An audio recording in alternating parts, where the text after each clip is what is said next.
तस्य ज्ञानाञ्जनशलाकया चक्षुरुन्मीलितं येन तस्मै श्रीगुरुवे नमः। श्रीचैतन्यमनोभीष्टं स्थापितं येन भूतले स्वयं रूपा कदा मह्यं ददाति स्वपदान्तिकम्।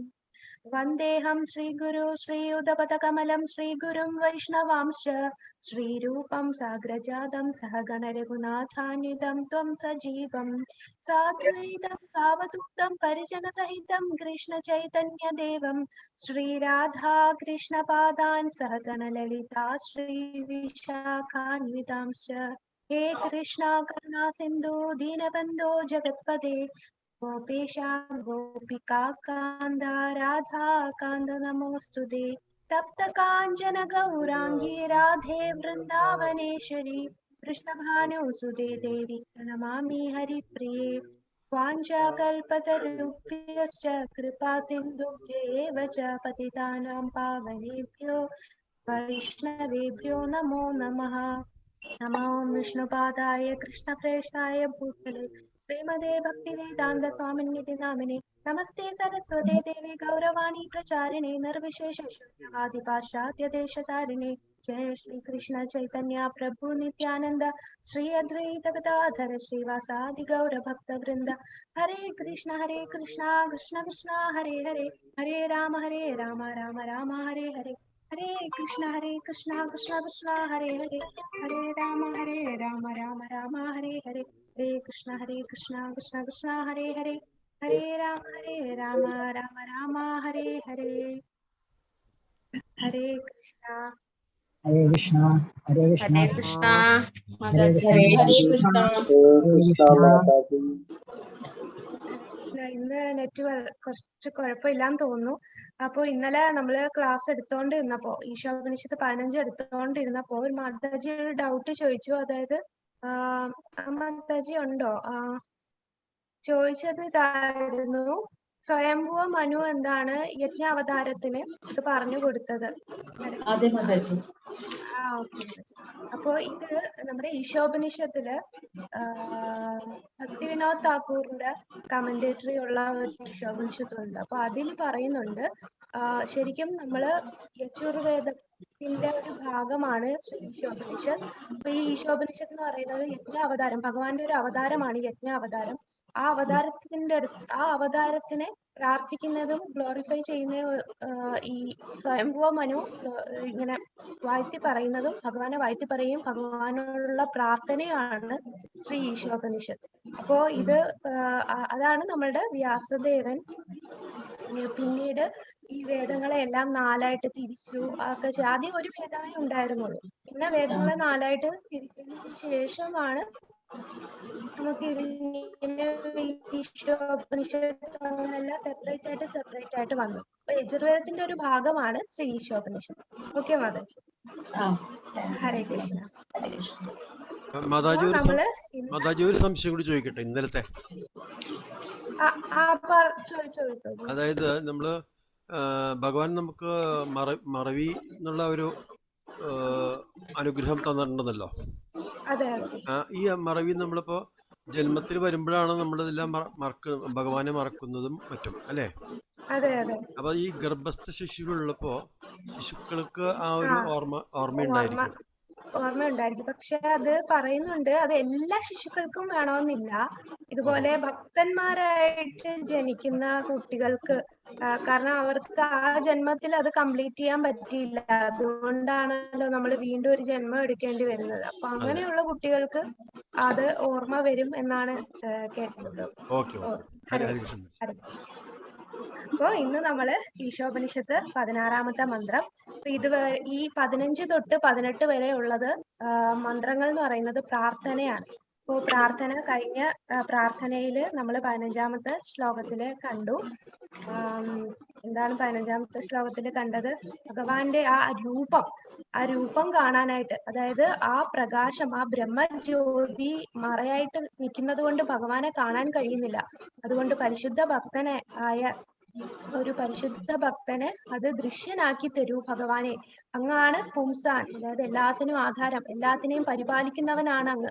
ആ പരിപാലിക്കുന്ന അങ്ങയുടെ മുഖം കാണാനായിട്ട് ആ മറ അങ്ങ് നീക്കി തരൂ എന്ന് ആദ്യത്തെ ഈ മന്ത്രത്തിൽ പ്രാർത്ഥിക്കുകയാണ്. അപ്പൊ ഇന്ന് നമ്മൾ 16ാമത്തെ മന്ത്രം, അത് 15ന്റെ ബാക്കിയായിട്ടാണ് 16ാമത്തെ മന്ത്രം. ശ്രീ ശ്രീ രാധാകോവിന്ദന്റെ അനുഗ്രഹത്തോടുകൂടി നമുക്ക് ക്ലാസ്സിലേക്ക് കിടക്കാം. ജയ ശ്രീല പ്രഭുപാദ്. ഹരേ കൃഷ്ണ. അപ്പൊ മന്ത്രം 15 തൊട്ട് 18 വരെ ഉള്ളത് ഭഗവാന്റെ ആ രൂപത്തിന്റെ വെളിപ്പെടുത്തലിനുള്ള പ്രാർത്ഥനയാണ്. അതുപോലെ കൃഷ്ണന്റെ ഭൗതിക ശക്തികളുമായുള്ള ബന്ധത്തിൽ മനസ്സിലാക്കേണ്ടതിന്റെ ആവശ്യകത 12 തൊട്ട് 14 നമ്മൾ കണ്ടു. അതിനുശേഷം കൃഷ്ണന്റെ സാക്ഷാത്കാരം നേടുന്നതിന് അവന്റെ ആത്മീയ ശക്തിയായ ബ്രഹ്മജ്യോതിയുമായുള്ള ബന്ധവും ഒരാൾ മനസ്സിലാക്കണമെന്ന് മന്ത്രം 15 വിശദീകരിക്കുന്നു. ഭഗവാൻ തന്റെ ആത്മീയ രൂപം വെളിപ്പെടുത്താൻ മന്ത്രം 15 മന്ത്രത്തിന്റെ പ്രാർത്ഥന തുടരും. 17 മരണസമയത്ത് കൃഷ്ണനെ മനസ്സിലാക്കാൻ പ്രാർത്ഥന ഊന്നി പറയുന്നു. കൃഷ്ണന്റെ കാരുണ്യം നേടാൻ ആഗ്രഹിക്കുന്ന ഭക്തന്റെ സമാപന പ്രാർത്ഥനയാണ് മന്ത്രം 18. അപ്പൊ 17, 18 നമുക്ക് അടുത്ത ആഴ്ച കാണാം. 15ന്റെ ബാക്കിയാണ് 16ാമത്തെ മന്ത്രം. 16ാമത്തെ മന്ത്രം ഭൂഷണ്യേ കർഷേയമസൂര്യ പ്രജാപത്യ വ്യൂഹരശ്മിൻ സമൂഹ തേജോ യത്തേ രൂപം കല്യാണതമം തത്തേ പശ്യാമി യോസാസൗ പുരുഷസോഹമസ്മി. ഭൂഷണ്യേ കർഷേം സമൂഹ തേജോ യത്തേ രൂപം കല്യാണതമം തത്തേ പശ്യാമി യോസാസൗ പുരുഷസോഹമസ്മി. ഭൂഷണ്യേ കർഷേയമസൂര്യ പ്രജാപത്യ വ്യൂഹരശ്മിൻ സമൂഹ തേജോ യത്തേ രൂപം കല്യാണതമം തത്തേ പശ്യാമി യോസാസൗ പുരുഷസോഹമസ്മി. ഹരേ കൃഷ്ണ. ഭാരതീയ മാതാജി ചൊല്ലിക്കോളൂ, ആർക്കെ ചൊല്ലിക്കോളൂ മാതാജി. ഹരേ കൃഷ്ണ. ഹരേ കൃഷ്ണ മാതാജി. ഭൂഷണ്യേ കർഷേയമസൂര്യ പ്രജാപത്യ വ്യൂഹരശ്മിൻ സമൂഹ തേജോ യത്തേ രൂപം കല്യാണതമം തത്തേ പശ്യാമി യോസാസൗ പുരുഷസോഹമസ്മി. ഹരേ കൃഷ്ണ. വത്സല മാതാജി ചൊല്ലി.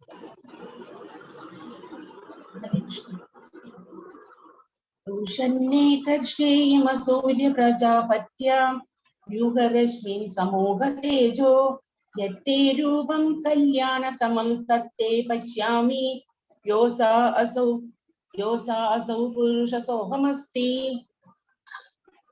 ഹരേ കൃഷ്ണ. താങ്ക് യു മാതാജി. അംബിക മാതാജി ചൊല്ലി. ഭൂഷണ്യേ കർഷേയമസൂര്യ പ്രജാപത്യ വ്യൂഹരശ്മിൻ സമൂഹ തേജോ യത്തേ രൂപം കല്യാണതമം തത്തേ പശ്യാമി യോസാവസോ പുരുഷസോഹമസ്മി. ഹരേ കൃഷ്ണ. താങ്ക് യു മാതാജി. ഹരേ കൃഷ്ണ. താങ്ക് യു മാതാജി. ബിന്ദു മാതാജി ചൊല്ലിക്കോളൂ. ഹരേ കൃഷ്ണ. ഭൂഷണ്യേ കർഷേയമസൂര്യ പ്രജാപത്യ വ്യൂഹരശ്മിൻ സമൂഹ തേജോ യത്തേ രൂപം കല്യാണതമം തത്തേ പശ്യാമി യോസാ അസൗ പുരുഷ സോഹമസ്മി. ഹരേ കൃഷ്ണ. ഹരേ കൃഷ്ണ. താങ്ക് യു മാതാജി. രാജി മാതാജി. ഹരേ കൃഷ്ണ മാതാജി. ഹരേ കൃഷ്ണ.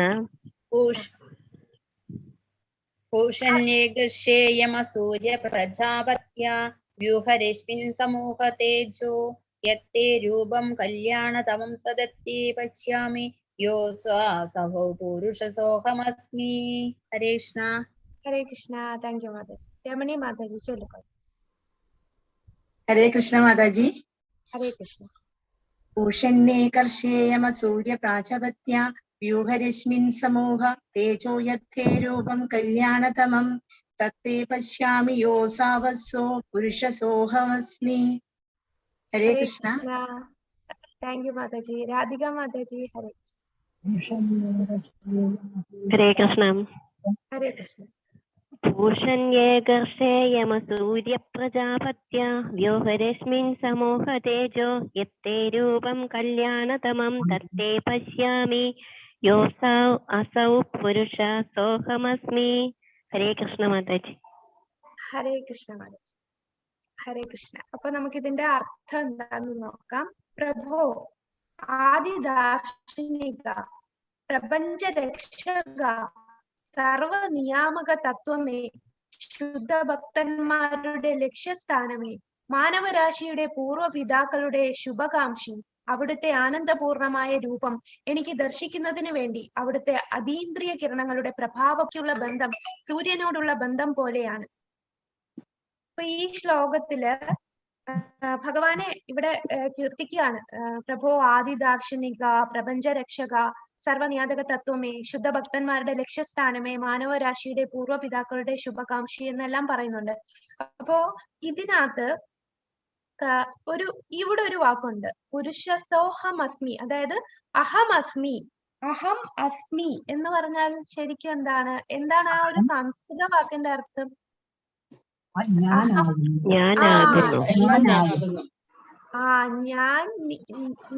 ഞാനാകുന്നു അല്ലെങ്കിൽ ഞാൻ നീ ആകുന്നു. അതായത് ഞാനും ദൈവവും ഒന്നാണ് എന്നുള്ള രീതിയിൽ. ഇത് ശരിക്കും ഈ അവ്യക്തവാദികൾക്ക് അല്ലെങ്കിൽ മായാവാദികളുടെ പറയുന്ന ഒരു ശ്ലോകമാണ്. അവര് പറയും ഈ ശ്ലോകത്തിൽ ഉണ്ടല്ലോ അഹം അസ്മി, ഞാനും നീ ആകുന്നു. അപ്പൊ സംസ്കൃത പദം വെച്ച് നോക്കുമ്പോൾ ശരിയാണ്, ഞാൻ നീ ആകുന്നു. പക്ഷെ ശരിക്കും ഇവിടെ ഈ കൊടുത്ത ഈ വാക്കിന്റെ അർത്ഥം എന്താണ്? നമ്മളും ഭഗവാനും തമ്മിലുള്ള റിലേഷൻ എങ്ങനെയാണ്? നമ്മൾ ഭഗവാനാണോ?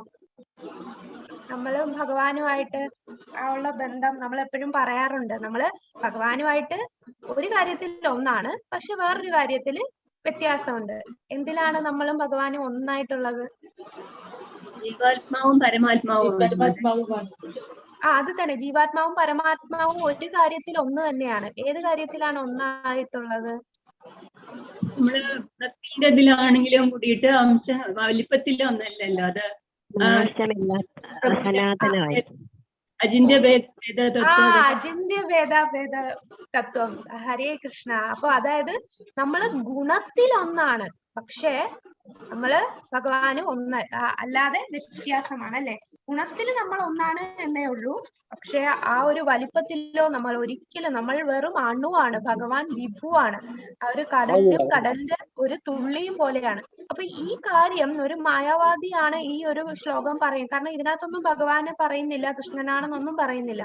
അപ്പൊ അങ്ങനെ അവ്യക്തിവാദികൾ ഇത് വായിക്കുമ്പോ, ഒരു മായാവാദി ഇത് വായിക്കുമ്പോ പറയും നമ്മളും ഭഗവാനും ഒന്നാണ്, നമ്മൾ ഭഗവാൻ മാറുന്നു. പക്ഷെ ഒരിക്കലും അതല്ല. അപ്പൊ നമ്മൾ എങ്ങനെ ഇത് മനസ്സിലാക്കും ശരിക്കും എന്താണ് ഇത് ഉദ്ദേശിച്ചതെന്ന്? അത് നമ്മൾ പരമ്പരയിൽ കൂടി വരുന്ന ജ്ഞാനം അറിഞ്ഞാൽ മാത്രമേ ഓരോ വാക്കും നമ്മൾ എന്താണ് ഉദ്ദേശിക്കുന്നത് അതിനെ ഇന്റർപ്രറ്റ് ചെയ്യാൻ പറ്റുകയുള്ളൂ. അപ്പൊ ആളുകൾ ഇതെല്ലാം കേട്ടിട്ട് ഇതിന് ആ ഒരു കൺക്ലൂഷനിലെത്തുകയാണ്, നമ്മൾ ദൈവമാകും. അപ്പൊ എന്തുകൊണ്ടായിരിക്കും ഈ മായാവാദികൾ ഇങ്ങനെ പറയുന്നത്? അവരടുത്ത് പക്ഷെ പറഞ്ഞാൽ അത് സമ്മതിക്കില്ല. കാരണം ആ ഒരു ഫിലോസഫിയാണ്. ഇതിനെല്ലാം പല പല റീസൺസ് തരും. അപ്പം എന്തുകൊണ്ടാണ് ചില ആൾക്കാർക്ക് അങ്ങനെ ചിന്തിക്കാൻ പറ്റാത്തത്? ഇപ്പൊ നമ്മൾ തന്നെ നമ്മുടെ കുടുംബത്തിലും നമ്മുടെ സമൂഹത്തിലും തന്നെ ആൾക്കാരെടുത്ത് ഇത് പറയുമ്പോൾ നിങ്ങൾ കൃഷ്ണനെ മാത്രമല്ലേ പ്രാർത്ഥിക്കുന്നുള്ളൂ, ബാക്കി എല്ലാരെയും റിജക്റ്റ് ചെയ്യല്ലേ, ഇങ്ങനെയുള്ള സംസാരം വരും. അപ്പൊ ചില ആൾക്കാർക്ക് അക്സെപ്റ്റ് ചെയ്യാൻ പറ്റണില്ല, ഇതൊക്കെ സത്യമാണോ? അപ്പൊ അവർക്ക് അവരുടെ ഉള്ളിൽ ഇതിനെ അംഗീകരിക്കാൻ പറ്റാത്തത്, ഒരു മായാവാദിക്ക് നമ്മൾ ഈ കാര്യങ്ങളെല്ലാം പറഞ്ഞാൽ പോലും അവരത് അംഗീകരിക്കില്ല. കാരണം എന്താണ്? അവരുടെ ഉള്ളില് ആ ഒരു അസൂയ ഉള്ളിലുള്ളത് കൊണ്ടാണ്. അതായത് ദൈവം മാത്രം ഇതെല്ലാം എൻജോയ് ചെയ്താൽ മതിയോ, ഞങ്ങൾക്കും ദൈവമാകണം എന്നുള്ള ആ ഒരു ചിന്ത ഉള്ളത് കൊണ്ടാണ് അവരെ ആ മറ വെച്ച് ഭഗവാൻ അവർക്ക് മനസ്സിലാക്കി കൊടുക്കാത്തത്. അപ്പോ അത് നമുക്കറിയാം, നമ്മുടെ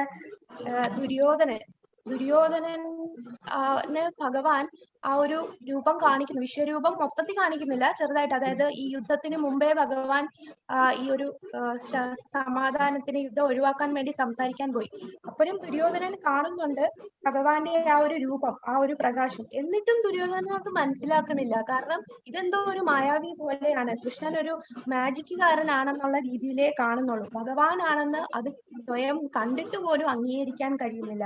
അതിനുള്ള കാരണം ഇതാണ്, അവരുടെ ഉള്ളില് ആ ഒരു അസൂയ ഉള്ളത് കൊണ്ട്. എന്നെങ്കിലും എനിക്കും ഭഗവാൻ അനുഭവിക്കുന്ന ഈ ഒരു ആസ്വാദനം എനിക്കും വേണം എന്നുള്ള അസൂയ. നമ്മള് ശ്രീമദ് ഭഗവത്ഗീതയില് ഒരു ശ്ലോകമുണ്ട്. അതായത് അർജുന, ഞാൻ നിന്നോട് ഭഗവത്ഗീത ഈ കാര്യം, ഈ ജ്ഞാനം തരാനുള്ള കാരണം എന്തുകൊണ്ടാണ് ഭഗവാൻ ഭഗവത്ഗീത അർജുനനോട് പറഞ്ഞത്? 4-ാമത്തെ അധ്യായത്തിൽ പറയുന്നുണ്ട്. ഇത് അർജുന നിന്നടുത്ത് പറയാനുള്ള കാരണം 2 റീസൺ പറയും. ഓർക്കുന്നുണ്ടോ എന്താണതെന്ന്? അർജുനൻ ഭക്തനാണ്. അർജുനൻ പരമഭക്തനാണ്. പിന്നെ സുഹൃത്താണ്. അതും പറയും. കൂടാതെ നിനക്ക് എന്നോട് അസൂയ ഇല്ലാത്തത് കൊണ്ടും, ആ വാക്ക് പറയുന്നുണ്ട്, നിനക്ക് എന്നോട് അസൂയ ഇല്ലാത്തത് കൊണ്ടും നീ എന്റെ സുഹൃത്തായത് കൊണ്ടും ഞാൻ നിന്നോട് പറയുന്നു. അപ്പൊ ഒരു ഭക്തൻ എന്ന് പറഞ്ഞാൽ ഭക്തനാണ്, അസൂയയില്ല. ഭക്തനെല്ലാം ഭഗവാനെ അക്സെപ്റ്റ് ചെയ്യാനുള്ള മനസ്സുള്ളതാണ്. അതുകൊണ്ടാണ്. അപ്പൊ ആ ഒരു മനസ്ഥിതി ഉള്ളത് കൊണ്ടാണ് ഈ ഒരു രീതിയിൽ അവർ ചിന്തിക്കുന്നത്. അഹം അസ്മി, അത് ഞാൻ നീ ആകുന്നു എന്നുള്ള, അഹം ബ്രഹ്മാസ്മി എന്നൊക്കെ ഉദ്ദേശിച്ച് അവർ അതിനെ നമ്മളും ദൈവമാകും എന്നുള്ള ചിന്തയിലാണ് മുന്നോട്ട് പോകുന്നത്. അപ്പൊ ഒരു പരമ്പര ഇല്ലായിരുന്നു എന്നുണ്ടെങ്കിൽ നമുക്കും ഈ ശാസ്ത്രം വായിച്ചാൽ നമുക്ക് മനസ്സിലാവില്ല. ഈ ഒരു ഈശോപനിഷത്തിന് തന്നെ പല പല ആചാര്യം നമ്മുടെ ഈ ഗുരുപരമ്പരയിൽ പെടാതെ തന്നെ പലരും ഇതിന് ട്രാൻസ്ലേഷൻ എഴുതിയിട്ടുണ്ട്. അപ്പൊ നമുക്കറിയാം ശങ്കരാചാര്യരുടെ ഒരു ഇത് വായിച്ചാലും അതും ഒരു വ്യക്തിഗത ബ്രഹ്മത്തിനെ ഉദ്ദേശിച്ചാണ്. ശങ്കരാചാര്യരുടെ ആ ഒരു ജനനം തന്നെ നമ്മളെ തെറ്റിദ്ധരിപ്പിക്കാനുള്ള രീതിയിലുള്ള ആ ഒരു ഉദ്ദേശത്തോടു കൂടി നമ്മുടെ പരമശിവനാണ് ശങ്കരാചാര്യരായിട്ട് അവതരിച്ചു വന്നത്. എന്നാൽ അവസാനം ഭഗവാൻ പറയുന്നുണ്ട് ഏകോ ശാസ്ത്രം ദേവകി പുത്രഗീത. എങ്കിലും ഇതിനെല്ലാം ഉള്ള ആ ഒരു ഫിലോസഫി എഴുതുന്നത് നമ്മളും ആ ബ്രഹ്മത്തിൽ ലയിക്കും എന്നുള്ള രീതിയിലാണ്. അതാണ് ഗുരുപരമ്പരയിൽ കൂടി നമ്മൾ ഈ ശാസ്ത്രങ്ങൾ പഠിച്ചാൽ മാത്രമേ എന്താണ് കറക്റ്റ് ആയിട്ട് ഉദ്ദേശിച്ചതെന്ന് നമുക്ക് മനസ്സിലാക്കാൻ സാധിക്കുകയുള്ളൂ. അപ്പോൾ പ്രഭുപാദർ ഇതിന്റെ നമ്മുടെ ഭഗവത്ഗീതയില് ഇൻട്രൊഡക്ഷനിൽ പറയുന്നുണ്ട്, ആമുഖത്തിൽ പറയുന്നുണ്ട്, ഈ ഭഗവത്ഗീത യഥാരൂപം എന്ന് പറയുന്നത് എന്റെ ഭക്തന്മാർക്ക് വേണ്ടിയാണ്. ഭക്തന്മാർക്ക് വേണ്ടി. കാരണം ഭക്തന്മാർക്ക്, ഈ ഭഗവാനോട് അസൂയ ഇല്ലാത്തവർക്ക് മാത്രമേ ഇത് വായിച്ചാൽ അത് അംഗീകരിക്കാനുള്ള ആ ഒരു മനസ്സ് കിട്ടുകയുള്ളൂ. എന്നാലും നമ്മൾ ഈ കൃഷ്ണാവബോധത്തിലുള്ളവർ എല്ലാവർക്കും ഈ ഒരു ജ്ഞാനം പകർന്നു കൊടുക്കുകയാണ്. അസൂയ ഉള്ളവർക്കും ഇല്ലാത്തവർക്കും എല്ലാം പറഞ്ഞു കൊടുക്കുകയാണ്. കാരണം ഭക്തന്മാരെന്ന് പറഞ്ഞാൽ എല്ലാവരോടും കാരുണ്യമുള്ളവരാണ്. അങ്ങനെയെങ്കിൽ അവർ മാറട്ടെ. കാരണം അവർക്കറിയാം ഇങ്ങനെ നമ്മൾ ആ ഒരു ചിന്താഗതിയിൽ നിന്നാൽ നമ്മൾ ഈ ഭൗതിക ലോകത്തിൽ നിന്ന് രക്ഷപ്പെടാൻ സാധിക്കുകയില്ല എന്നതുകൊണ്ട്. അപ്പോ ഇത് മന്ത്രം 15ന്റെ കണ്ടിന്യൂഷൻ ആയിട്ട് നമ്മുടെ സ്വയംഭുവ മുനു യജ്ഞ അവതാരത്തിനോട് ചൊല്ലുന്ന ആ ഒരു ശ്ലോകമാണ്. ഇതിനകത്ത് നമുക്ക് നോക്കാം, ഇതിനകത്ത് എന്താണ് പ്രഭുപാദര് ഇതിനകത്ത് പറഞ്ഞിരിക്കുന്ന ആ ഒരു പർപ്പോട്ടിൽ പറയുന്നുണ്ട്. ഭഗവാൻ ആദിമ തത്വചിന്തകനായി. ഇതാണ് ഭഗവാൻ. പൂഷൻ എന്ന് പറഞ്ഞാൽ നമ്മൾ കഴിഞ്ഞ മന്ത്രത്തിലും പൂഷൻ എന്നൊരു വാക്കുണ്ടായിരുന്നു. പൂഷൻ എന്ന് ഉദ്ദേശിക്കുന്നത് പരിപാലകൻ, വ്യക്തിപരമല്ല, പ്രപഞ്ചത്തിന്റെ പരിപാലകൻ. അതൊരു വ്യക്തിയാണ്. എല്ലാ പ്രപഞ്ചം മുഴുവൻ, പ്രപഞ്ചത്തിന് ആധാരമായിട്ടുള്ളവനും പരിപാലിക്കുന്നവനുമാണ് ഭഗവാൻ. അപ്പൊ ആ പൂഷൻ അവ്യക്തിപരമല്ല. ഭഗവാൻ എല്ലാ ജീവജാലങ്ങളെയും പരിപാലിക്കുന്നുണ്ടെങ്കിലും അവൻ തന്റെ ഭക്തരെയും അഭ്യുദയകാംക്ഷികളെയും പ്രത്യേകം പരിപാലിക്കുന്നു. ഭഗവാൻ ഭക്തരെ പരിധിയില്ലാതെ കരുണയാൽ വീക്ഷിക്കുകയാണ് ചെയ്യുന്നത്. അപ്പൊ ഇവിടെ ഭഗവാൻ തന്റെ ഭക്തന്മാർക്ക് എങ്ങനെയാണ് പരിപാലിക്കുന്നത്? പ്രത്യേകം പരിപാലിക്കുന്നു. അതെന്താണ് ഭഗവാൻ? അപ്പൊ ഒരു സംശയം തോന്നും, അതെന്താ എല്ലാരെയും ഒരുപോലെ കാണാതെ ഭക്തന്മാർക്കോട് മാത്രം ഭഗവാൻ ഇത്ര ആ ഒരു പാർഷ്യാലിറ്റി കാണിക്കുകയല്ലേ? അവരുടെ അടുത്ത് മാത്രം ഒരു അടുപ്പം കാണിക്കുന്നു, മറ്റുള്ളവരൊന്നും ഭഗവാന്റെ മക്കളല്ലേ? എന്താ ഭക്തന്മാരോട് മാത്രം പരിധിയില്ലാതെ വീക്ഷിക്കുന്നത്? എന്തായിരിക്കും അതിനുള്ള കാരണം? ഹരേ കൃഷ്ണ. ഹരേ കൃഷ്ണ. സമൂഹം സർവഭൂതേഷു നദേശോസ്തി ന പ്രിയഃ ഏ ഭജന്തി ഭക്ത്യാനൈതേഷു ചാപ്യഹം. ഭക്തൻ ഭഗവാനെ മാത്രമാണല്ലോ അഭയം പ്രാപിക്കുന്നത്. അതെ, ഹരിബോൾ. അത് തന്നെ. അതായത് ഭഗവാൻ നമ്മൾ എങ്ങനെയാണോ ഭഗവാനെ സമീപിക്കുന്നത് അതുപോലെയാണ് ഭഗവാൻ തിരിച്ചും. ഇപ്പൊ നമ്മള് ഭഗവാനെ എന്തെങ്കിലും ഒരു കാര്യലാഭത്തിന് വേണ്ടി സമീപിക്കുകയാണെങ്കിൽ ഓക്കെ, നിങ്ങളുടെ കാര്യലാഭത്തിന് വേണ്ടി അത് ചെയ്തു തരാം. എന്നാല് ഭഗവാനെ പറ്റിച്ച് കാര്യങ്ങൾ നടത്തുവാണെങ്കിൽ അതിലും വലുതായിട്ട് ഭഗവാൻ നമ്മളെ പറ്റിച്ച് കാണിച്ചു തരും. എന്നാൽ നമ്മളെ ആ ജീവിതം മൊത്തം ഭഗവാൻ അർപ്പിച്ച് ജീവിക്കുമ്പോ ഭഗവാൻ അപ്പൊ എന്താണ് തിരിച്ചു തരേണ്ടത്? അത്രയും പരിപാലിച്ച് നമുക്ക് കരുണ വീക്ഷിക്കുകയാണ് ചെയ്യുന്നത്. അപ്പൊ അതാണ് ഭഗവാൻ ഭക്തരെ എല്ലാ ജീവികളെയും പരിപാലിക്കുന്നു എങ്കിലും തന്റെ ഭക്തരെയും അഭ്യുദയകാംക്ഷികളെയും പ്രത്യേകം പരിപാലിക്കും. കാരണം ഭക്തർ അങ്ങനെയാണ് ഭഗവാനെ കാണുന്നത്. അപ്പൊ ഭഗവാൻ അതുപോലെ തിരിച്ചു കൊടുക്കണ്ടേ. അപ്പൊ അങ്ങനെ ഭഗവാൻ പരിധിയില്ലാതെ കരുണയാൽ വീക്ഷിക്കുകയാണ് ചെയ്യുന്നത്. ഇനി ഇതിനകത്ത് പ്രഭുപാദർ ഒരു എക്സാമ്പിൾ ആയിട്ട് പറയുന്നതാണ് സൂര്യരശ്മിയും തമ്മിലുള്ള താരതമ്യം. ഗുണപരമായി അവ ഒന്ന് തന്നെ ആയതിനാൽ അതുപോലെ തന്നെ ഭഗവാനും ജീവജാലങ്ങളും ഒരേ ഗുണമാണ്. അതാണ് അഹം അസ്മി എന്ന് പറയുന്നത്.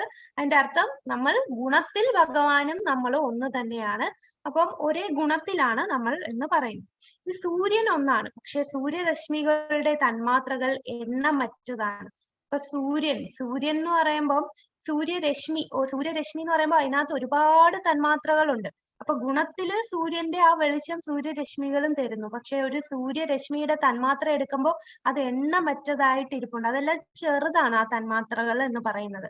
സൂര്യന്റെ കിരണങ്ങൾ സൂര്യന്റെ ഭാഗമാണ്. സൂര്യനും അതിന്റെ കിരണങ്ങളും ഒരുമിച്ച് പൂർണ്ണ സൂര്യനെ സൃഷ്ടിക്കുന്നു. അപ്പൊ സൂര്യൻ എന്ന് പറയുമ്പോ സൂര്യന്റെ കിരണങ്ങളുണ്ട്, സൂര്യന്റെ ഗോളമുണ്ട്, കൂടാതെ അതിന്റെ അകത്ത് സൂര്യദേവനുണ്ട്. നമ്മളത് ഭഗവത്ഗീതയിലെ ആ ഒരു എക്സാമ്പിൾ കണ്ടിട്ടുണ്ട്. സൂര്യദേവൻ, സൂര്യഗോളം, പിന്നെ സൂര്യൻ എന്ന് പറയുന്നത്. അപ്പോ ഇവിടെ ഈ ബ്രഹ്മജ്യോതി എന്ന് പറയുന്നത് എങ്ങനെയായിരിക്കും വരിക? ബ്രഹ്മജ്യോതി എന്ന് പറയുമ്പോൾ ആ കിരണം മാത്രമേ കാണുന്നുള്ളൂ. ആ കിരണങ്ങളാണ് ബ്രഹ്മജ്യോതി. ബ്രഹ്മജ്യോതി എന്ന് പറയുന്നതിന്റെ ഉറവിടം എവിടെയാണ്? അപ്പൊ സൂര്യരശ്മികളുടെ ഉറവിടം എവിടെയാണ്? സൂര്യനാണ്. സൂര്യനാണ് സൂര്യൻ രശ്മിയുടെ ഉറവിടം. അപ്പോ സൂര്യഗോളത്തെ നമുക്ക് ആ ഒരു ഗോലോക വൃന്ദാവനമായിട്ട് ഉപമിക്കാം. ഈ ബ്രഹ്മജ്യോതി വരുന്നത് ഗോലോക വൃന്ദാവനത്തിൽ നിന്നാണ്. ഇനി ആ ഗോലോക വൃന്ദാവനത്തിൽ എങ്ങനെയാണ് ആ വെളിച്ചം കിട്ടിയത്? അത് അതിന്റെ ഉള്ളിൽ ഗോലോക വൃന്ദാവനത്തിലുള്ള ഭഗവാൻ കൃഷ്ണനിൽ നിന്നാണ്. അപ്പൊ ഭഗവാൻ കൃഷ്ണനാണ് സൂര്യദേവൻ. ആ സൂര്യഗോളം എന്ന് പറയുന്നത് ഗോലോക വൃന്ദാവനം. അതുപോലെ സൂര്യരശ്മി എന്ന് പറയുന്നത് സൂര്യന്റെ കിരണങ്ങൾ. അതുപോലെ ബ്രഹ്മജ്യോതിയുടെ ഉറവിടം ഗോലോക വൃന്ദാവനം എന്ന് പറയുന്ന സൂര്യന്റെ ഗോളം. ഇനി ആ ഗോളത്തിന്റെ അകത്ത് ആരുണ്ട്? ഭഗവാൻ കൃഷ്ണനുണ്ട്. അപ്പൊ ആ കൃഷ്ണനാണ് ഈ ബ്രഹ്മജ്യോതിയുടെ ആ സൃഷ്ടാവ്. അതിന്റെ ഉറവിടം എന്ന് പറയുന്നത് ഭഗവാൻ കൃഷ്ണനാണ്. അപ്പൊ ആ ഒരു താരതമ്യമാണ് ഇവിടെ പ്രഭുപാദർ സൂര്യനും സൂര്യരശ്മിയും. അപ്പൊ ഇതെല്ലാം കൂടെ ചേർന്നതാണ് നമ്മൾ സൂര്യൻ എന്ന് പറയുന്നത്. ഇനി ബ്രഹ്മജ്യോതി. അപ്പൊ ബ്രഹ്മജ്യോതി എന്ന് പറയുന്നത് ബ്രഹ്മസംഹിതയിൽ ഗോലോക വൃന്ദാവനത്തിൽ നിന്ന് പുറപ്പെടുന്ന രശ്മികളായി സൂര്യകിരണങ്ങൾ സൂര്യഗോളത്തിൽ നിന്ന് പുറപ്പെടുന്നത് പോലെ വിവരിക്കുന്നു. അപ്പൊ ഇപ്പൊ നമ്മൾ പറഞ്ഞ പോലെ സൂര്യകിരണങ്ങൾ എന്ന് പറഞ്ഞാൽ സൂര്യഗോളത്തിൽ നിന്ന് പുറപ്പെടുവിക്കുന്നു. അപ്പൊ ഗോലോക വൃന്ദാവനത്തിൽ നിന്ന് പുറപ്പെടുന്നു. അപ്പൊ ഗോലോക വൃന്ദാവനത്തിന്റെ അകത്ത് ആരാണുള്ളത്? അത് നമ്മളുടെ കൃഷ്ണൻ. ബ്രഹ്മജ്യോതിയുടെ തിളക്കം മറികടക്കാതെ ഭഗവാന്റെ ലോകത്തിന്റെ വിവരങ്ങൾ ആർക്കും അറിയില്ല. അപ്പൊ ആ ബ്രഹ്മജ്യോതി വരെ അറിയുകയുള്ളൂ. അതിനപ്പുറമുള്ളത് അറിയണമെന്നുണ്ടെങ്കിൽ എന്ത് ചെയ്യണം? ഭഗവാൻ തന്നെ ആ മറ നീക്കി തരണം. അപ്പൊ അതിനുള്ള പ്രാർത്ഥനയാണ് ഇവിടെ സ്വയംഭുവ മനു പ്രാർത്ഥിക്കുന്നത്. ആ ഒരു മറ മാറ്റി അങ്ങയുടെ രൂപം കാണിച്ചു തരും. അപ്പൊ ബ്രഹ്മജ്യോതിയുടെ തിളക്കം മറികടന്നാൽ മാത്രമേ നമുക്കിവിടെ അറിയാം ഭൗതിക ലോകം. ആ ഭൗതിക ലോകത്ത് നിന്ന് നമുക്ക് ആധ്യാത്മിക ലോകത്ത് എത്തണമെങ്കിൽ ഈ ബ്രഹ്മജ്യോതിയിൽ കൂടെ മാത്രമേ പോകാൻ സാധിക്കൂ. അപ്പൊ അത് മറികടക്കണം. അത് മറികടക്കാതെ ഭഗവാന്റെ ലോകത്തിന്റെ വിവരങ്ങൾ ആർക്കും ലഭിക്കുകയില്ല. വ്യക്തിത്വം ഇല്ലാത്ത തത്വചിന്തകർ മിന്നുന്ന ബ്രഹ്മജ്യോതിയാൽ അന്ധരാണ്. അവർക്ക് ലോകമോ അവന്റെ അതീന്ദ്രിയ രൂപമോ തിരിച്ചറിയാൻ കഴിയില്ല. അപ്പൊ ഈ അവ്യക്തിഗതവാദികളുടെ പ്രശ്നം ഇതാണ്. അവർ ഇതിലങ്ങ് നിർത്തുകയാണ്. കാരണം അവരുടെ ആഗ്രഹം അത്രയേ ഉള്ളൂ. എനിക്ക് ശാന്തി ലഭിക്കണം, അല്ലെങ്കിൽ എനിക്ക് ബ്രഹ്മത്തിൽ ലയിക്കണം, അത്രേ അവർ ആഗ്രഹിക്കുന്നുള്ളൂ. അതിന്റെ അപ്പുറം അവർക്ക് ആഗ്രഹിക്കാൻ ആഗ്രഹമില്ല. അതുകൊണ്ട് അവർ ആ അന്ധരായി തന്നെ നിൽക്കുകയാണ്. ആ ഒരു ബ്രഹ്മജ്യോതിയാൽ അന്ധരായിരിക്കണം. അതിന്റെ അപ്പുറം ഉള്ളത് അവരുടെ ആ രൂപം അവർക്ക് അറിയാൻ കഴിയുന്നില്ല. പരമാത്മാവാണ് നിയന്ത്രകൻ. ആത്മാവ് നിയന്ത്രിക്കപ്പെടുന്നു. അതിനാൽ അവ വ്യത്യസ്ത വിഭാഗങ്ങളിലാണ്. പരമാത്മാവ് ആത്മാവുമായി പൂർണ്ണമായി സഹകരിക്കുന്നു. അതിനാൽ ജീവജാലങ്ങളുടെ നിരന്തര സഹയാത്രികൻ എന്നറിയപ്പെടുന്നു. പരമാത്മാവാണ് നിയന്ത്രകൻ. എല്ലാത്തിനെയും നിയന്ത്രിക്കുന്നത് പരമാത്മാവ്. ആത്മാവ് നിയന്ത്രിക്കപ്പെടുകയാണ് ചെയ്യുന്നത്. അപ്പോ അത് രണ്ടും വ്യത്യാസമാണ്. ഒരിക്കലും ആത്മാവും പരമാത്മാവും ഒന്നല്ല. ആത്മാവിന് ഒരിക്കലും പരമാത്മാവാകാൻ സാധിക്കുകയുമില്ല. ആത്മാവും പരമാത്മാവും തമ്മിലുള്ള വ്യത്യാസം, പരമാത്മാവ് നിയന്ത്രകനാണ്, നിയന്ത്രിക്കുകയാണ്. ആത്മാവ് നിയന്ത്രിക്കപ്പെടുകയാണ് ചെയ്യുന്നത്. പരമാത്മാവ് ആത്മാവുമായി പൂർണ്ണമായി സഹകരിക്കുന്നു. അപ്പൊ എങ്ങനെയാണ് നമ്മള് പരമാത്മാവ് സഹകരിക്കുന്നത്? അതുകൂടാതെ പറയുന്നു, നിരന്തര സഹയാത്രികൻ. നിരന്തരം നമ്മുടെ കൂടെ ഒരു സഹയാത്രികനാണ്, നമ്മുടെ കൂടെ വരും. അതായത് നമ്മളിപ്പോ ഏത് മനുഷ്യജന്മത്തിൽ കയറിയാലും, ഏതൊരു പ്രാണിയാണെങ്കിലും, പൂച്ചയായാലും, മൃഗമായാലും, പക്ഷിയായാലും, നമ്മുടെ കൂടെ പരമാത്മാവ് എത്ര ജന്മം, 84 ലക്ഷം ജീവജാലങ്ങൾ കൂടെ കടന്നു പോകുമ്പോഴും നമ്മുടെ കൂടെ പരമാത്മാവ് വരികയാണ്. അതായത് ഒരു കൊച്ചുകുട്ടി ഭയങ്കര തിരക്കുള്ള ഒരു റോഡാണ്. അപ്പം അവിടെ ഒരു കടയിൽ പോയിട്ട് വരൂ എന്ന് കുട്ടിയെടുത്ത് പറഞ്ഞു. നല്ല തിരക്കുള്ള റോഡ്. നമ്മളെ അച്ഛനോ ഒരിക്കലും കുട്ടിയെ ഒറ്റയ്ക്ക് വിടില്ല. അതിനെ കൈ പിടിച്ച് വേണമെങ്കിൽ കൊണ്ടുപോവാണ്. അപ്പൊ കൂടെ, നമ്മുടെ കൂടെ. കാരണം ഭഗവാൻ അറിയാം ഇത് എന്ത് ലോകമാണെന്ന് അറിയാം. നമുക്ക് ആസ്വദിക്കണമെന്ന് പറഞ്ഞത് കൊണ്ട് നമ്മൾ ഓക്കെ നീ പോയി ആസ്വദിച്ചോളൂ എന്ന് പറഞ്ഞ് വിട്ടതാണ്. അപ്പൊ അച്ഛൻ ഒറ്റയ്ക്കല്ല വിട്ടത്, നമ്മളെ കൂടെ ഭഗവാൻ വരികയാണ്, നമ്മളെ കൈ പിടിച്ച്. അതാണ് പരമാത്മാവ് നിരന്തര സഹയാത്രികനാണ് എല്ലാ ജീവജാലങ്ങളുടെയും. ക്ഷീരോദകശായി വിഷ്ണു ആണ് ഈ പരമാത്മാവായിട്ട് വിസ്തരിക്കുന്നത്. ആ പരമാത്മാവ് എല്ലാ ജീവജാലങ്ങളുടെയും കൂടെ ഈ ഭൗതിക ലോകത്ത് കൂടെ വരികയാണ്. പരമാത്മാവ് സഹകരിക്കുന്നുണ്ട്. നമ്മൾ ആത്മാവാണ് പരമാത്മാവിനോട് സഹകരിക്കാതിരിക്കുന്നത്. അപ്പൊ എങ്ങനെയാണ് നമുക്ക് മനസ്സിലാവുന്ന പരമാത്മാവ് സഹകരിക്കുന്നു എന്നെങ്ങനെയാണ് പറയാൻ സാധിക്കുക? ഹരേ കൃഷ്ണ. പരമാത്മാവ് നമ്മളെ സഹകരിക്കുന്നു എന്ന് പറയുന്നു. നമുക്ക് ഹരേ കൃഷ്ണ, നമുക്ക് അനുമതി തരുന്നുണ്ടല്ലോ. അനുമതി സാങ്ഷനറാണ്. നമ്മുടെ വില്ലിംഗം അനുവദിച്ചു തരുന്നുണ്ട്, നമുക്ക് സാങ്ഷനും തരുന്നുണ്ട്. അതെ, നമ്മളെ ഈ ആത്മാവാണ് മാതാജി. പക്ഷെ ഭൗതിക നമ്മുടെ ത്രിഗുണങ്ങളിലോടുകൂടെ ബാധിക്കുന്ന സമയത്താണ് ആത്മാവും അങ്ങനെ നമുക്ക് ഭൗതികമായിട്ട് ആവുന്നത്. ആത്മാവിന് ഒരു കാര്യം മാത്രമേ ചെയ്യാൻ സാധിക്കൂ. എന്താണ് ചെയ്യാൻ സാധിക്കുക? പരമാത്മാവിന് വേണ്ടി നിയന്ത്രിക്കുന്നു. അല്ല, ശരിക്കും പരമാത്മാവിന് വേണ്ടി ആത്മാവ് ഒരു ശ്ലോകത്തിൽ ഭഗവത്ഗീതയിൽ പഠിച്ചിട്ട് ആത്മാവ് ശരിക്കും ഒന്നും പ്രവർത്തികളൊന്നും ചെയ്യുന്നില്ല. ആത്മാവ് വേറൊരു കാര്യം മാത്രമേ ചെയ്യുന്നുള്ളൂ. ആത്മാവ് ആഗ്രഹിക്കുന്നു, അത് മാത്രമേ ചെയ്യുന്നുള്ളൂ. ബാക്കി നമ്മളുടെ ശരീരവും ത്രിഗുണങ്ങളും എല്ലാവരുടെ വന്നങ്ങ് പ്രവർത്തിക്കുകയാണ്. ആത്മാവ് ആഗ്രഹിക്കുന്നു, എന്നാൽ അത് ഫൈനലി സാങ്ഷൻ ആക്കുന്ന ആരാണ്? പരമാത്മാവ്. അപ്പൊ ഈ ആത്മാവ് ആഗ്രഹിക്കുക മാത്രമേ ചെയ്യുന്നുള്ളൂ, അല്ലാതെ ആത്മാവിന് ഒന്നും ചെയ്യാൻ സാധിക്കില്ല. അപ്പൊ നമ്മൾ ആഗ്രഹങ്ങളെ അംഗീകരിക്കുകയും അതുപോലെ അതിനെ വേണ്ടാന്ന് വെക്കുന്നതും അത് പരമാത്മാവാണ്. അപ്പൊ പരമാത്മാവ് നമ്മളുടെ ഓരോ ആഗ്രഹത്തിനും നമ്മളുടെ നല്ലതനുസരിച്ച് അതിനെ അംഗീകരിക്കുകയും ഇല്ലാതെ അതിനെ റിജക്റ്റ് ചെയ്യുകയും ചെയ്യുന്നു. അതുകൊണ്ട് നമുക്ക് എന്ത് കിട്ടുന്നോ എന്ത് കിട്ടാതിരിക്കുന്നോ ഇതെല്ലാം അവസാനം അത് കൺട്രോൾ ചെയ്യുന്നത് നമ്മുടെ പരമാത്മാവാണ്. അപ്പൊ പരമാത്മാവ് നമ്മുടെ ആത്മാവിനെ സഹകരിക്കുന്നുണ്ട്. നമ്മൾ ആത്മാവ് അത് മനസ്സിലാവും. പക്ഷെ പരമാത്മാവ് പല രീതിയിൽ നമുക്ക് ഇങ്ങനെ അങ്ങോട്ട് പോകാനൊക്കെ വഴി തരുന്നു. നമ്മൾ ആ ഒരു മായയിൽപ്പെട്ട അന്ധകാരത്തിൽ പെട്ട് കിടന്നത് കൊണ്ട് അറിയാൻ സാധിച്ചില്ല. എന്നാൽ ഇപ്പോൾ ആ പരമാത്മാവ് നമ്മളെ അംഗീകരിച്ച് നമ്മുടെ ആ നേർവഴിക്ക് നമ്മളെ കൊണ്ടുവന്ന് ഇപ്പോൾ നിർത്തിയിരിക്കുകയാണ്. നമ്മളുടെ ആഗ്രഹങ്ങൾ ആ ഭക്തിയിൽ മുന്നേറാൻ ആഗ്രഹിക്കുമ്പോൾ പരമാത്മാവ് അത് തീർച്ചയായിട്ടും എല്ലാ തരത്തിലും നമ്മൾ വിചാരിക്കും വീട്ടിലൊക്കെ ഒരുപാട് എതിർപ്പുകളുണ്ട്, ഒന്നും സാധിക്കുന്നില്ല, എനിക്ക് ഭക്തിയിൽ മുന്നോട്ട് പോകാൻ സാധിക്കുന്നില്ല. ആത്മാർത്ഥമായി പ്രാർത്ഥിച്ചാൽ മാത്രം മതി. അതിനുള്ള സാഹചര്യം വരെ നമ്മളെ പരമാത്മാവ് ആക്കിത്തരും. അപ്പോ പരമാത്മാവ് എല്ലാത്തിനും നമ്മളെ സഹകരിക്കാൻ കൂടെയുണ്ട്. അപ്പൊ എല്ലാ ജീവജാലങ്ങളുടെയും കൂടെ നിരന്തരമായിട്ടുള്ള സഹയാത്രികനാണ് നമ്മുടെ പരമാത്മാവ്. ഒരിക്കലും ആത്മാവും പരമാത്മാവും ഒന്നല്ല. അജ്ഞതയുടെ എല്ലാ അന്ധകാരവും അകറ്റിക്കൊണ്ട് അവരുടെ ഹൃദയങ്ങളിൽ ആവശ്യമായ അറിവ് നൽകി ഭഗവാൻ ഭക്തരെ എപ്പോഴും സഹായിക്കുന്നു.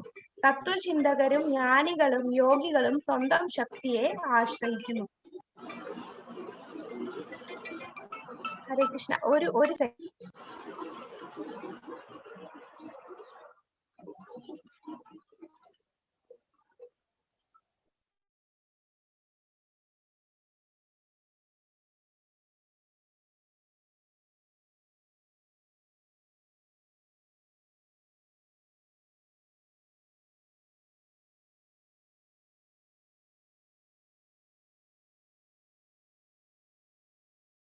ഹരേ കൃഷ്ണ. അപ്പൊ അജ്ഞതയുടെ എല്ലാ അന്ധകാരവും അകറ്റിക്കൊണ്ട് ഹൃദയത്തിൽ ആവശ്യമായ അറിവ് ഭഗവാൻ ഭക്തരെ എപ്പോഴും സഹായിക്കുന്നു.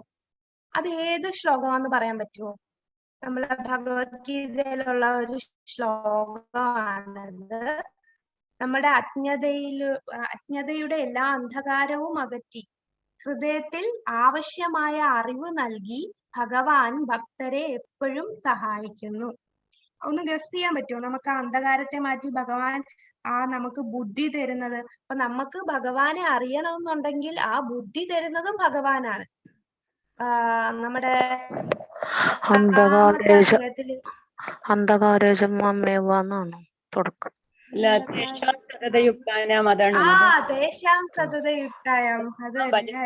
പൂർവകം തദാമി ബുദ്ധിയോഹം തം ഏന മാമുപയാന്തി.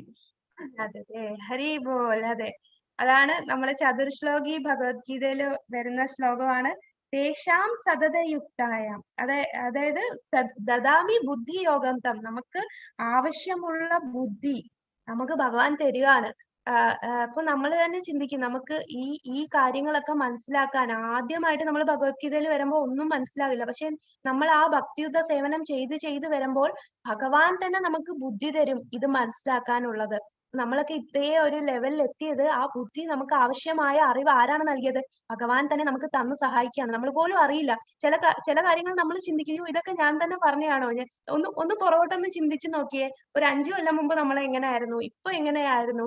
ഇതൊക്കെ നമുക്ക് ഉൾക്കൊള്ളാൻ കഴിയുന്നതും ഇതിലൊക്കെ വരാൻ സാധിച്ചതും ആരാണ് ഇത് തന്നത്?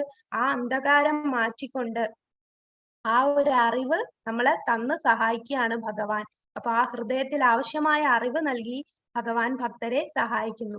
തത്വചിന്തകരും ജ്ഞാനികളും യോഗികളും സ്വന്തം ശക്തിയെയാണ് ആശ്രയിക്കുന്നത്.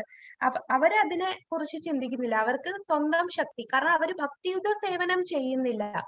ആ യോഗികളും ജ്ഞാനികളും ഇതെല്ലാം കിട്ടി എനിക്ക് ഭൗതിക ലോകത്തിൽ നിന്ന് മാറണം എന്ന് മാത്രമേ ചിന്തിക്കുന്നുള്ളൂ. അവരുടെ ഭക്തി അവർക്ക് വരുന്നില്ല. അതുകൊണ്ട് അവരെ അവരുടെ ആശ്രയിക്കുന്നു. നമ്മളെല്ലാം സർവം കൃഷ്ണനെ അർപ്പിച്ചത് കൊണ്ട് നമ്മളെ സഹായിക്കുകയാണ് ചെയ്യുന്നത്. ശുദ്ധ ഭക്തരെന്ന നിലയിൽ തികഞ്ഞവരല്ലാത്തവർക്ക്, അതായത് പരമാത്മാവിനെയോ ബ്രഹ്മത്തെയോ തിരിച്ചറിഞ്ഞവർക്ക് തികഞ്ഞ ഭക്തരുടെ പ്രവർത്തനങ്ങളെ അഭിനന്ദിക്കാൻ കഴിയില്ല. അപ്പോ ഈ പരമാത്മാവിനെ ബ്രഹ്മത്തിലോ മാത്രം അറിയുന്നത്, നമുക്കറിയാം 3 തരത്തിലാണ് ഭഗവാനെ മനസ്സിലാക്കുന്ന സാക്ഷാത്കാരം: ബ്രഹ്മൻ, പരമാത്മാവ്, ഭഗവാൻ. അപ്പൊ ബ്രഹ്മനിൽ വന്നാലും പരമാത്മാവിൽ വന്നാലും അവർക്ക് ഈ പ്രവർത്തനങ്ങളെ അഭിനന്ദിക്കാൻ കഴിയില്ല. കാരണം അവർക്ക് ആ ഒരു ലെവലിൽ വരെയുള്ള ബുദ്ധിയെ ഭഗവാൻ കൊടുത്ത് സഹായിച്ചുള്ളൂ. കാരണം അവർക്ക് അത് മതി.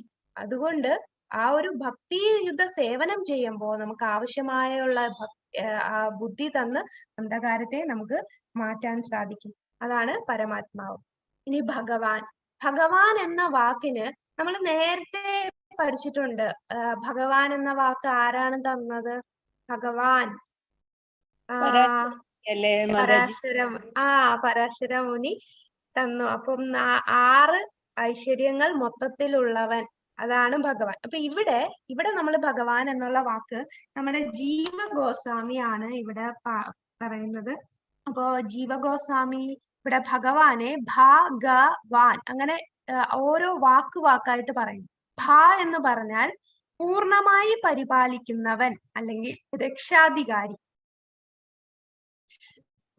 രക്ഷാധികാരി പൂർണ്ണമായി പരിപാലിക്കുന്നവൻ. അപ്പൊ ഭ എന്ന വാക്കിന്റെ അർത്ഥം ജീവഗോസ്വാമി പറയുന്നത് പൂർണ്ണമായി എല്ലാരെയും പരിപാലിക്കുന്നവൻ അല്ലെങ്കിൽ രക്ഷാധികാരി.